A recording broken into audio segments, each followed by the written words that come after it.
Hello everyone, welcome back to my channel. आज की video में हम डिस्कस करेंगे रिस्पायरेशन का बहुत इंपॉर्टेंट टॉपिक।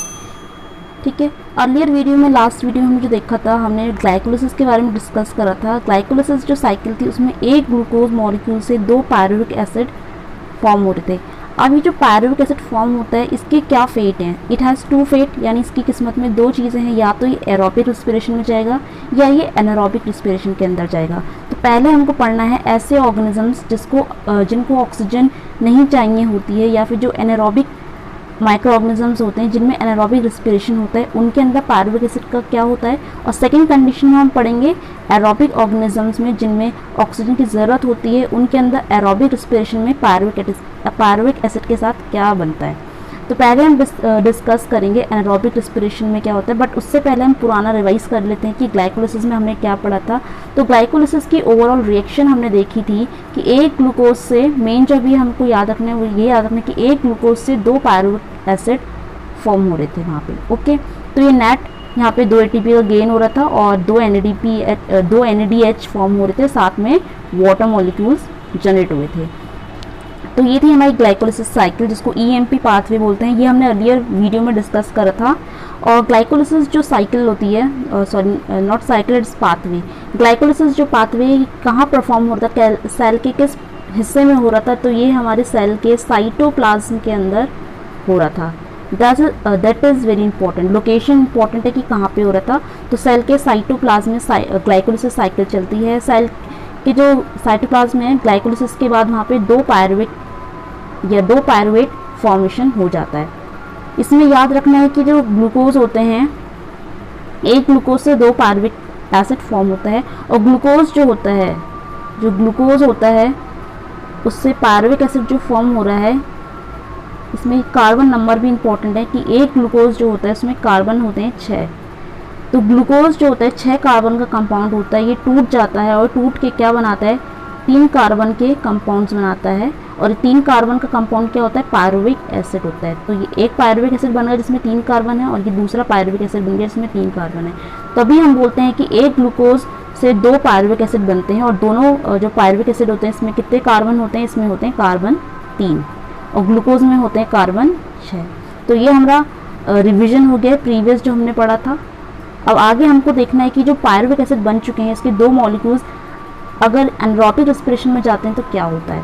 तो first we have to discuss about the anaerobic respiration. Anaerobic respiration में बेसिकली जो होता है दैट इज़ फर्मेंटेशन।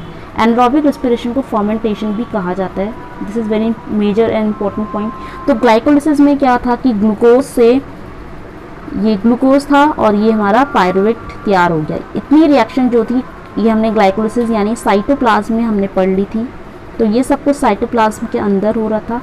अब ये जो पायरुवेट है, ये कंडीशन हम पढ़ रहे हैं एनारोबिक रिस्पिरेशन, यानी जिसमें ऑक्सीजन की ज़रूरत नहीं होती है। तो यहाँ पे कोई ऑक्सीजन का रोल नहीं है। और ये ग्लाइकोलिसिस का जो प्रोसेस हमने पढ़ा था ये कॉमन था बोथ एरोबिक या एनारोबिक, यानी इतना जो ग्लाइकोलिसिस है ये एरोबिक और एनारोबिक ऑर्गेनिजम्स दोनों में हो रहा था, लेकिन यहाँ से जो कंटिन्यूटी है वो अलग हो गई। ये इतना हिस्सा जो है फर्मेंटेशन का ये एनारोबिक के अंदर होगा। तो जो पिंक कलर का डिब्बा है ये पूरा का पूरा एनारोबिक कंडीशन को दर्शाता है। अब ये पायरुवेट जब फर्मेंटेशन करता है तो यहाँ पे भी दो चीज़ फॉर्म होती हैं। पायरुविक एसिड में क्या होता है, यहाँ पे बन सकता है इथाइल अल्कोहल या फिर lactate with the help of some enzymes. तो जो एनारोबिक माइक्रो ऑर्गेनिजम्स होते हैं उनके अंदर एंजाइम कौन सा प्रेजेंट है उसके हिसाब से यहाँ पे प्रोडक्ट का फॉर्मेशन होगा। फॉर एग्जांपल पहले हम कंडीशन डिस्कस करेंगे अल्कोहलिक फर्मेंटेशन की। तो अगर पायरुवेट का अल्कोहलिक फर्मेंटेशन होता है तो उसमें क्या बनता है, अल्कोहलिक फर्मेंटेशन में अल्कोहल बनता है। कौन सा अल्कोहल बनता है, दैट इज़ वेरी इंपॉर्टेंट। यहाँ पे बनता है ethyl alcohol with the help of enzyme. यहाँ पे जो एंजाइम लगता है दैट इज़ अल्कोहल डीहाइड्रोजिनेज। नाम याद रखना है, अल्कोहल डीहाइड्रोजिनेज। डीहाइड्रोजिनेज का मतलब होता है कि यहाँ पे जो H है वो निकल जाएगा, यानी हाइड्रोजन जो है वो निकल जाएगा, दैट इज डीहाइड्रोजिनेज। और यहाँ पे क्या होता है कि NAD पॉजिटिव से NADH बन जाता है। ठीक है, अब ये NAD जो है ये डीहाइड्रोजिनेज के कारण ये हाइड्रोजन यहाँ पे चला जाएगा और ये NADH फॉर्म हो जाएगा। तो इतने हिस्से में जो रिएक्शन हो रही थी इसके लिए जो एंजाइम है, मेजर एंजाइम है अल्कोहल डीहाइड्रोजिनेज, और यहाँ पे बन जाएगा एक इथाइल अल्कोहल। इस इथाइल अल्कोहल का एक नाम और है इथाइल अल्कोहल या फिर इथेनॉल, इसको इथेनॉल भी बोलते हैं। और plus carbon dioxide gases there, ठीक है। तो यहाँ पे कार्बन डाइऑक्साइड गैस निकल रही है, दैट इज़ वेरी इंपॉर्टेंट। उसके बाद यहाँ पे जो होता है दूसरा स्टेप होता है जिसमें लैक्टेट फॉर्मेशन हो रहा है, यानी लैक्टिक एसिड फॉर्मेशन होगा। इसके लिए जो एंजाइम प्रेजेंट होता है यहाँ पे दैट इज़ लैक्टेट डीहाइड्रोजिनेज। तो यहाँ पे लैक्टेट डीहाइड्रोजिनेज है, तो अगेन यहाँ पे भी जो हाइड्रोजन है वो निकल जाएगा, और हाइड्रोजन जो निकल जाते हैं सारे के सारे वो NAD पॉजिटिव के संग कंबाइन होकर NADH फॉर्मेशन कर लेते हैं, और जो प्रोडक्ट बनेगा इस रिएक्शन में दैट इज़ लैक्टेट, और इस प्रोसेस को हम बोलते हैं lactic acid formation. Okay, hope so this is clear to you. अब यहाँ पे हम बात करते हैं कार्बन नंबर की। तो कार्बन नंबर की अगर बात करें तो जैसे हमने ग्लाइकोलिसिस जो डिस्कस करा था, ग्लाइकोलिसिस में ग्लूकोज से शुरुआत करी थी जिसमें 6 कार्बन थे, उससे बना पायरुवेट या पायरुविक एसिड जिसमें 3 कार्बन थे, और इसके टोटल 2 मॉलिक्यूल्स बन जाते हैं, तो 2 3 जा 6, तो ये 6। ओके, अब ये जब एनारोबिक रेस्पिरेशन के अंदर जाता है तो यहाँ पे ये 3 पायरुविक एसिड जो होते हैं इससे बनेगा इथाइल अल्कोहल। तो इथाइल अल्कोहल का में जो फॉर्मूला होता है दैट इज़ इथाइल अल्कोहल या इथेनॉल भी इसको बोलते हैं, दैट इज़ CH3CH2OH। ये हमारा यहाँ पे बन के रेडी हो गया। Carbon numbers here you can count 1 and 2, तो 2 कार्बन है। तो देखो 3 कार्बन थे पायरुवेट में और यहाँ पे सिर्फ 2 कार्बन रह गए हैं, ठीक है। तो यहाँ पे क्यों 1 कार्बन कम हो गया है, बिकॉज यहाँ पे 1 कार्बन कम इसलिए हुआ क्योंकि यहाँ पे कार्बन डाइऑक्साइड गैस रिलीज हो गई। तो ये आप देख सकते हो CO2, तो 1 कार्बन इसलिए कम हो गया, और 3 में से 1 कार्बन कम होने के बाद 2 कार्बन जो थे उन्होंने क्या बनाया, इथेनॉल या इथाइल अल्कोहल बनाया। यहाँ पे जो एंजाइम है वो अल्कोहल डीहाइड्रोजिनेज है। इसके अलावा हम इसको क्या बोलते हैं, अल्कोहल डीहाइड्रोजिनेज का एक नाम और है। इस स्टेप में जो एंजाइम है अल्कोहल डीहाइड्रोजिनेज, उसका दूसरा नाम है दैट इज पायरुवेट कार्बोक्सिलेज। क्योंकि यहाँ पे कार्बन डाइऑक्साइड रिलीज हुई है, हम इसलिए इस एंजाइम का जो नाम है अल्कोहल डीहाइड्रोजिनेज को हम बोलते हैं pyruvate decarboxylase. Pyruvate decarboxylase. Why decarboxylase, because de माने होता है डिलीट हो जाना या निकल जाना, और कार्बोक्सिलेज माने कार्बन डाइऑक्साइड गैस। तो यहाँ पे कार्बन डाइऑक्साइड गैस निकल गई है, और मेन हमारा जो सबस्ट्रेट है वो पायरुवेट है, इसलिए पायरुवेट डी कार्बोक्सिलेज एंजाइम इसका नाम है, ठीक है। बुक में जो है वो यही नाम मेंशन है, पायरुवेट डी कार्बोक्सिलेज। और ये स्टेप बहुत इंपॉर्टेंट है, बिकॉज इन दोनों स्टेप में अगर डिफरेंस करने को आता है तो मेजर डिफरेंस यहाँ पे यही बनता है कि जो पहला स्टेप था अल्कोहलिक फर्मेंटेशन का, वहाँ पे कार्बन डाइऑक्साइड गैस प्रोड्यूस होती है, जबकि लैक्टिक एसिड फर्मेंटेशन में ये कार्बन डाइऑक्साइड गैस नहीं है। ये पहला एक इंपॉर्टेंट डिफरेंस होता है दोनों में कि कहाँ पे कार्बन डाइऑक्साइड गैस है, कहाँ पे नहीं है। और क्वेश्चन में यही पूछ लिया जाता है कि कौन से स्टेप में कार्बन डाइऑक्साइड का फॉर्मेशन होता है। तो जो अल्कोहलिक फर्मेंटेशन है वहाँ पे कार्बन डाइऑक्साइड गैस का फॉर्मेशन होता है। इसके बाद हम नेक्स्ट बात करेंगे लैक्टिक एसिड फर्मेंटेशन की। तो अगेन हमारा जो ग्लूकोज था वहाँ पे 6 कार्बन थे, पायरुवेट में 3 कार्बन है। अब यहाँ पे बनेगा लैक्टिक एसिड। लैक्टिक एसिड में कार्बन का पहले हम लैक्टिक एसिड का जो फॉर्मूला है उसका स्ट्रक्चर देखते हैं, that is lactic acid is CH3C, और यहाँ पे C से एक H कंबाइन होगा और नीचे होगा OH ग्रुप, ठीक है। और जो कार्बोक्सिलिक ग्रुप होता है that is C double bond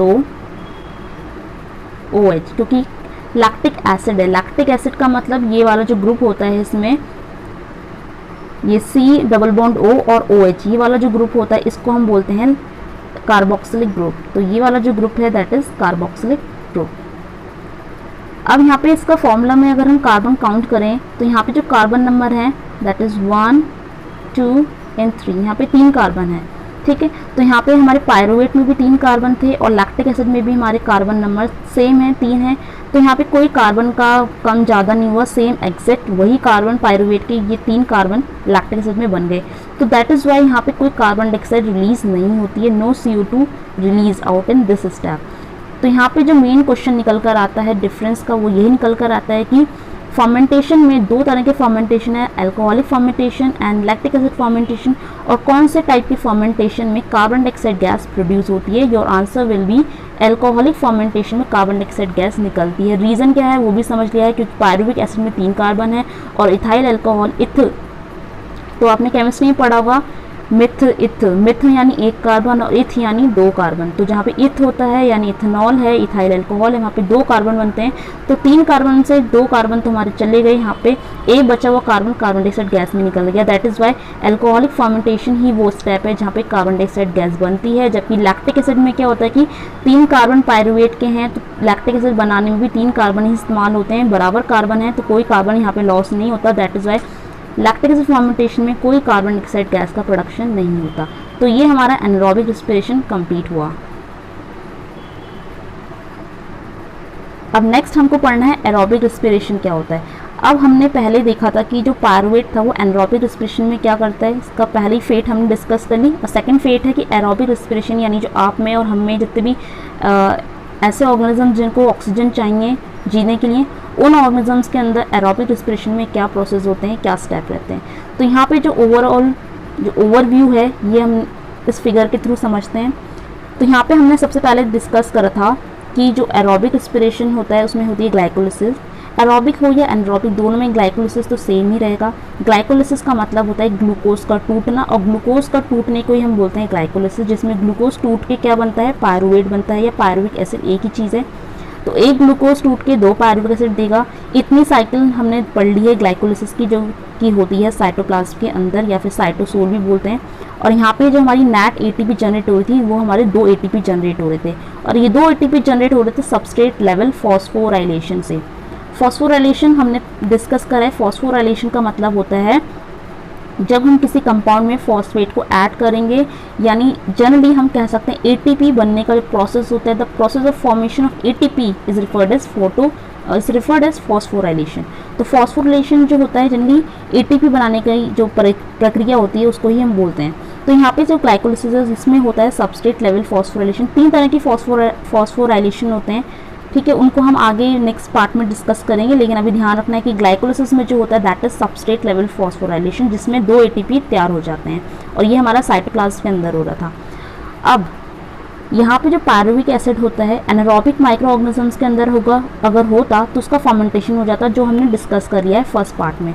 second part में हमको डिस्कस करना है कि एरोबिक रेस्पिरेशन में इसका क्या होता है। तो जो पायरुवेट होता है ये एंटर करेगा माइटोकॉन्ड्रिया के अंदर। वी ऑल नो हमारे जो सेल्स होते हैं उनके अंदर साइटोप्लाज्म होता है और एक होता है माइटोकॉन्ड्रिया। अब साइटोप्लाज्म से ये जो पायरुवेट है, पायरुविक एसिड है, ये एंटर करेगा माइटोकॉन्ड्रिया के अंदर। माइटोकॉन्ड्रिया के अंदर इसकी जो पहला स्टेप होता है, पहला स्टेप इसका ये है दैट इज पायरुवेट ऑक्सीडेशन। इसको हम जिसमें क्या होता है कि एसिटिल कोए का फॉर्मेशन होगा, ठीक है। इस रिएक्शन का नाम इंपॉर्टेंट है, इतना जो है ये रेड कलर का बॉक्स, इसका नाम क्या है, इस रिएक्शन में जो नाम है दैट इज लिंक रिएक्शन। ये हमारा है लिंक रिएक्शन, क्योंकि एक लिंक क्रिएट करता है किसके बीच में, ग्लाइकोलिसिस के बीच में और सिट्रिक एसिड साइकिल के बीच में। इन दोनों को कनेक्ट करता है, लिंक करता है, जोड़ने का काम करता है। दैट इज वाई एसिटिल कोए बनने की जो प्रक्रिया होती है, जो फॉर्मेशन होता है, उस रिएक्शन का नाम है लिंक रिएक्शन। अब आगे के जो स्टेप होते हैं, जैसे कि एसिटिल कोए बन के तैयार हो गया, अब ये एसिटिल कोए कहाँ जाएगा, ये एसिटिल कोए जाएगा इस साइकिल के अंदर, सिट्रिक एसिड साइकिल के अंदर। अब ये जो साइकिल है सिट्रिक एसिड साइकिल, इसके कई नाम हैं, जैसे citric acid cycle, TCA cycle, या फिर बहुत फेमस नाम आप जिसको जानते हैं वो है क्रेब्स साइकिल, ठीक है। ये एसिटिल कोए इंपॉर्टेंट है। एसिटिल कोए बनने की जो स्टेप होता है वो है लिंक रिएक्शन। लिंक रिएक्शन से जब एक बार एसिटिल कोए बन जाएगा वो एंटर कर जाएगा सिट्रिक एसिड या क्रेब्स साइकिल के अंदर, और ये सब पूरा का पूरा प्रोसेस माइटोकॉन्ड्रिया के अंदर चल रहा है। क्रेब्स साइकिल से जो नेट एटीपी जनरेट होंगी वो होंगे 2, और ये दोनों एटीपी जो हैं सबस्ट्रेट लेवल फॉस्फोराइलेशन तैयार हुए हैं, ग्लाइकोलिसिस की तरह ही सेम है। इसके बाद अब क्या होता है, यहाँ से क्या होता है, बहुत सारे हाई एनर्जी कंपाउंड जनरेट होंगे, जैसे फॉर एग्जांपल बहुत सारे इलेक्ट्रॉन्स जनरेट हुए हैं। इलेक्ट्रॉन्स जो होंगे वो ट्रांसपोर्ट होंगे with the help of high energy compounds like NADH and FeDH2, ठीक है।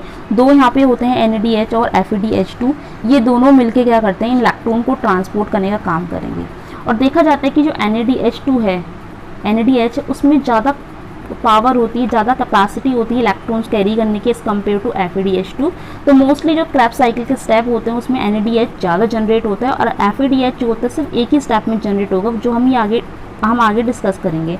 तो ये दोनों ही NADH और FeDH ये दोनों मिलकर इलेक्ट्रॉन्स को जाके कहाँ ले जाएंगे, इलेक्ट्रॉन ट्रांसपोर्ट सिस्टम में, इलेक्ट्रॉन ट्रांसपोर्ट सिस्टम या कीमियोस्मोसिस, तो मेनली इसका नाम फेमस तो यही इलेक्ट्रॉन ट्रांसपोर्ट सिस्टम, ये यहाँ पे जाते हैं और यहाँ पे इनका होता है ऑक्सीडेटिव फॉस्फोराइलेशन।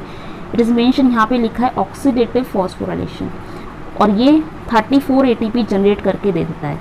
तो यहाँ पे जो 34 ATP जनरेट हुए हैं that is due to oxidative phosphorylation. 3 तरह के फॉस्फोराइलेशन होते हैं, लेकिन ह्यूमन बींग्स या जो होते हैं, ह्यूमन बींग्स में सिर्फ 2 तरह के फॉस्फोराइलेशन दिखाई देगा। एक होता है सबस्ट्रेट लेवल फॉस्फोराइलेशन और दूसरा होता है ऑक्सीडेटिव फॉस्फोराइलेशन। एक जो तीसरा टाइप है वो है फोटो फॉस्फोराइलेशन। तो फोटो फॉस्फोराइलेशन हम ह्यूमंस में तो बिल्कुल नहीं होता, एनिमल्स में बिल्कुल नहीं होता, ये होता है प्लांट के केस में, बिकॉज फोटो का मतलब होता है लाइट, और हम ह्यूमंस तो लाइट को कैप्चर नहीं कर सकते, हमारे सेल्स इतने एबल नहीं है, लेकिन प्लांट्स के जो सेल्स हैं ये वो एबल हैं, वो लाइट रिएक्शन परफॉर्म करते हैं with the help of chloroplast. तो क्लोरोप्लास्ट में जो ATP जनरेट हो रही थी प्लांट के अंदर, सो वो ATP जनरेट होती है ड्यू टू फोटो फॉस्फोराइलेशन, लेकिन हमारे अंदर सिर्फ 2 ही होते हैं, substrate level and oxidative phosphorylation. तो ये पूरा एक ओवरव्यू था कि जो एरोबिक रेस्पिरेशन होता है वो कैसे परफॉर्म होता है। तो आज की इस वीडियो में हम एरोबिक रेस्पिरेशन का जो सिट्रिक एसिड साइकिल है और जो इलेक्ट्रॉन ट्रांसपोर्ट चेन वाला जो प्रोसेस है, ये हम दूसरे वीडियो में दूसरे पार्ट में डिस्कस करेंगे। अभी हम जो डिस्कस करेंगे वो ये वाला पार्ट डिस्कस करेंगे कि एसिटिल कोए कैसे फॉर्म हो रहा है। एसिटिल कोए बनने की प्रक्रिया को बोलते हैं लिंक रिएक्शन, यानी इस वीडियो में हम लिंक रिएक्शन को कंटिन्यू करेंगे। लेकिन लिंक रिएक्शन को हम कंटिन्यू करें उससे पहले हम तीनों का जो ये जो तीनों की रिएक्शन है इनकी साइट देख लेते हैं कि ये साइट कहाँ पे है, क्योंकि इनकी साइट से भी बहुत बार क्वेश्चन पूछ लिया जाता है कि फॉर एग्जांपल कि जो एसिटिल कोए बना है ये कहाँ पे बना है, माइटोकॉन्ड्रिया के अंदर तो बन रहा है, हमको इतना बड़ा पीला पीला ये येलो कलर का माइटोकॉन्ड्रिया दिख रहा है, ये माइटोकॉन्ड्रिया है, लेकिन माइटोकॉन्ड्रिया के भी अलग अलग पार्ट्स हैं। तो एसिटिल कोए कहाँ बना है, सिट्रिक एसिड साइकिल माइटोकॉन्ड्रिया के अंदर कहाँ पे हो रही है, ETS यानी इलेक्ट्रॉन ट्रांसपोर्ट चेन ये कहाँ पे लोकेटेड हो रही है, इनकी लोकेशंस बहुत इंपॉर्टेंट है। तो पहले हम एक बार इनकी लोकेशन स्टडी करते हैं। तो सपोज़ ये हमारा माइटोकॉन्ड्रिया का स्ट्रक्चर है और ये पायरुवेट जो है, जो ग्लाइकोलाइसिस में ग्लूकोज से पायरुविक एसिड बन चुका था, ये पायरुविक एसिड हमको पता है माइटोकॉन्ड्रिया के अंदर एंटर करता है। अब ये एंटर कहाँ करेगा, तो सबसे पहले हमको इसके लिए माइटोकॉन्ड्रिया की स्टडी करनी होगी, माइटोकॉन्ड्रिया के डिफरेंट पार्ट्स के बारे में हमको पता होना चाहिए। तो माइटोकॉन्ड्रिया में हम सबको पता है बेसिक जो चीज़ ये है कि mitochondria double membrane cell organelle है। कैसी ऑर्गेनेली है, double membrane bound. Double membrane bound का मतलब है कि इसकी 2 लेयर्स हैं। फिगर में क्लियरली दिख रहा है 2 लेयर कहाँ कहाँ पर है। एक जो सबसे बाहर की लेयर है ना, that is outer layer of mitochondria. इसके बाद ये इसकी जो अंदर की लेयर है डार्क पर्पल कलर की, ये है इनर लेयर ऑफ माइटोकॉन्ड्रिया। इन दोनों के बीच में जो स्पेस है that is inter membrane space. ये जो खाली जो बीच का स्पेस है that is inter membrane space. 2 membrane के बीच के स्पेस को बोलते हैं इंटर मेम्ब्रेन स्पेस। और ये जो अंदर की मेम्ब्रेन होती है बहुत इंपॉर्टेंट है, वो कैसी होती है, मुड़ी हुई होती है, फोल्डेड होती है, उसमें फोल्ड्स बने होते हैं ताकि सरफेस एरिया ज़्यादा हो जाए। सरफेस एरिया ज़्यादा तो ATP का प्रोडक्शन भी ज़्यादा रहे। और ये जो फोल्ड्स होते हैं इनको क्या बोलते हैं, इनको बोलते हैं ये जैसे फॉर एग्जांपल ये फोल्ड जा रहा है इस तरह से, इन फोल्ड्स को बोलते हैं क्रिस्टी, ठीक है, क्रिस्टी। तो ये तो इम्पॉर्टेंट पार्ट हैं जो हमको इस यहाँ पे ध्यान रखना है। बाकी और भी चीज़ें होती हैं माइटोकॉन्ड्रिया के अंदर, बट अभी जो हमको पढ़ना है उसके रिलेवेंट हमको इतना ही याद होना चाहिए। तो अब यहाँ पे हमको डिस्कस करना है एक बार कि ये जो प्रोसेस हमने देखा था कि लिंक रिएक्शन कहाँ होनी है उसकी लोकेशन देखते हैं। हाँ, एक और चीज़ यहाँ पे इम्पॉर्टेंट है दैट ये जो अंदर का जो नीला नीला पानी जैसा जो पोर्शन है दैट इज़ कॉल्ड मैट्रिक्स, ठीक है, इसको हम बोलते हैं मैट्रिक्स। पानी इसलिए बिकॉज एक तरह का फ्लूइड होता है। फ्लूइड मतलब कि जो पानी और गैस का मिक्सचर होता है उसको बोलते हैं फ्लूइड। तो ये फ्लूइड पोर्शन को हम बोलते हैं मैट्रिक्स ऑफ माइटोकॉन्ड्रिया। इतनी चीज़ें हमको ध्यान रखनी है। अब हम देख लेते हैं कि लिंक रिएक्शन कहाँ पे होती है। तो लिंक रिएक्शन होती है इस वाले पार्ट में, ये है हमारा मैट्रिक्स। तो मैट्रिक्स में क्या होता है, लिंक रिएक्शन होती है। ये याद रखना, लिंक रिएक्शन कहाँ पे होती है, पूछा जाएगा माइटोकॉन्ड्रिया के किस पार्ट में हो रही है, तो it occurs in the matrix of the mitochondria. उसके बाद यहाँ पे ज़रूरी होता है लिंक रिएक्शन हो गई। लिंक रिएक्शन के बाद आती है क्रैब्स साइकिल की बारी। क्रैब्स साइकिल भी हमारी कहाँ पे हो रही है, ये भी हमारी मैट्रिक्स के अंदर हो रही है। ये हमारा मैट्रिक्स है, यहीं पे हमारी क्रैब्स साइकिल भी होगी। क्रैब्स साइकिल को ही हम बहुत नाम से जानते हैं, PCA सिट्रिक एसिड, ओके। उसके बाद होता है हमारा फाइनल स्टेप ETS यानी इलेक्ट्रॉन ट्रांसपोर्ट चेन। तो इलेक्ट्रॉन ट्रांसपोर्ट चेन जिसको शॉर्ट में ETS बोलते हैं। ETS कहाँ पे होता है, ETS होता है यहाँ इंटर मेम्ब्रेन में। ठीक है। जो इंटरमेम्ब्रेन स्पेस होता है, इंटरमेम्ब्रेन स्पेस में हमारा ETS चलता है, बिकॉज ये इलेक्ट्रॉन ट्रांसपोर्ट जो होता है, क्योंकि ETS में सिर्फ इलेक्ट्रॉन का ट्रांसपोर्ट होता है, और इलेक्ट्रॉन ट्रांसपोर्ट होते होते जो हमारे हाइड्रोजन आयंस हैं, अभी हम आगे डिस्कस करेंगे कि हाइड्रोजन आयंस जो है इंटरमेम्ब्रेन स्पेस में आके ठहर जाते हैं, और ठहरने के बाद किस तरह से वहाँ पे आगे का प्रोसीजर होता है वो हम बाद में डिस्कस करेंगे। तो अभी हमको सिर्फ एकदम ब्रॉडली ये डिस्कस करना था कि लिंक रिएक्शन, क्रेब्स साइकिल और ETS माइटोकॉन्ड्रिया के किस भाग में हो रहा है। तो हमने ये डिस्कस करा कि मैट्रिक्स में और इंटरमेम्ब्रेन स्पेस, ये हमारे दो इंपॉर्टेंट लोकेशंस हैं जहाँ पे अब हमको रिएक्शंस को डिस्कस करना है। So let's start with link reaction first. तो पायरुविक एसिड जो एंटर करेगा लिंक रिएक्शन के लिए, वो कहाँ जाएगा? माइटोकॉन्ड्रिया के मैट्रिक्स में जाएगा, that is the matrix of mitochondria. तो ये पूरा जो येलो है that is the matrix of mitochondria. यहाँ पे होगी हमारी लिंक रिएक्शन। लिंक रिएक्शन में मेन क्या है? हमारा पायरुवेट है, ये हमारा पायरुवेट जो कि साइटोप्लाज्म में था, अब अंदर आएगा। अंदर कैसे आएगा? यहाँ पे कुछ प्रोटीन्स होते हैं, ठीक है, ट्रांसपोर्ट प्रोटीन होते हैं, ये प्रोटीन इसका वेलकम करेंगे। Yes, now pyruvate come and enter into the cytoplasm, from cytoplasm to the matrix. अब मैट्रिक्स के अंदर आएगा और ये प्रोटीन इसको हेल्प करेंगे। अब जो हमारा पायरुवेट था वो 3 कार्बन का कंपाउंड है, अब ये अंदर एंटर करता है फॉर जनरेटिंग एसिटिल कोए, ठीक है। लिंक रिएक्शन में याद रखना, लिंक रिएक्शन में जो मेन हमारा प्रोडक्ट बनता है, पायरुवेट कन्वर्ट होता है किसमें? एसिटिल कोए में कन्वर्ट हो जाता है। पायरुवेट के जो फॉर्मूला होता है उसमें हम देख सकते हैं कि इसमें कितने कार्बन हैं? 3 कार्बन प्रेजेंट हैं, first, second and third, 3 carbon है। और जो एसिटिल कोए बन रहा है उसमें कितने कार्बन है? 1 and 2, 2 कार्बन है। एक कार्बन कम है, तो एक कार्बन कम क्यों हुआ है? बिकॉज CO2 निकल गई। जब भी हमारा एक कार्बन कम हो रहा है तो ध्यान रखो CO2 निकल रही है, तो यहाँ पे CO2 निकल गई है, ठीक है। CO2 यहाँ पे हमारी जो है निकल गई है। सो बिकॉज यहाँ पे carbon dioxide gas eliminate out हो रही है, तो यहाँ पे जो हमारा इंपॉर्टेंट एंजाइम होगा वो कौन सा होगा? That is decarboxylation. तो यहाँ पे कार्बन डाइऑक्साइड निकल रही है तो डी, और निकल गई है बाहर तो कार्बो ऑक्सीलेशन। तो ये हमारा एंजाइम का नाम हो गया डी कार्बोऑक्सीलेशन। तो यहाँ पे निकल गई कार्बन डाइऑक्साइड। इसके अलावा यहाँ पे क्या हो रहा है? जो NAD पॉजिटिव था ये रिड्यूस हो जाएगा। क्या हो जाएगा? इसका रिडक्शन होगा। रिडक्शन के लिए क्या चाहिए? H पॉजिटिव होना चाहिए, तो यहाँ पे एक H पॉजिटिव आ जाता है और इसका रिडक्शन हो जाएगा NADH में। तो यहाँ पे NADH का फॉर्मेशन हो गया है और कार्बन डाइऑक्साइड गैस निकल गई है। और मेन जो हमारा था, हाँ, एसिटिल कोए बन रहा है। एसिटिल कोए के लिए हमें क्या चाहिए? कोएंजाइम A चाहिए। तो यहाँ पे कोएंजाइम A भी चला गया इसके रिएक्शन के अंदर और बन गया हमारा acetyl CoA. Okay, again one more time we repeat. यहाँ पे 3 कार्बन वाला पायरुवेट एसिड था जो कि एक एसिटिल कोए में बन जाएगा, कन्वर्ट हो जाएगा with the help of what? With the help of coenzyme A। ये हमारा मेन है। कोएंजाइम A के संग जब ये कन्वर्ट हो रहा था तो हमने देखा कि यहाँ पे 3 कार्बन थे और यहाँ पे सिर्फ 2 कार्बन है, तो एक कार्बन हुआ come because of release of carbon dioxide gas with the help of D carboxylation enzyme, ठीक है। या फिर ये बोल सकते हैं कि ये इस प्रोसेस को डी कार्बोक्सिलेशन बोलते हैं क्योंकि एक कार्बन डाइऑक्साइड कम हो गई है। प्लस यहाँ पे हमारा NADH का रिडक्शन हो जाएगा इन NADH। ओके, NADP नहीं होगा, ये NADH होगा। P फोटोसिंथेसिस में होता है, ठीक है। तो ये इतना बेसिक जो प्रोसेस था माइटोकॉन्ड्रिया के मैट्रिक्स के अंदर ये सारा प्रोसेस हो रहा है, इसको हमने नाम दिया है लिंक रिएक्शन।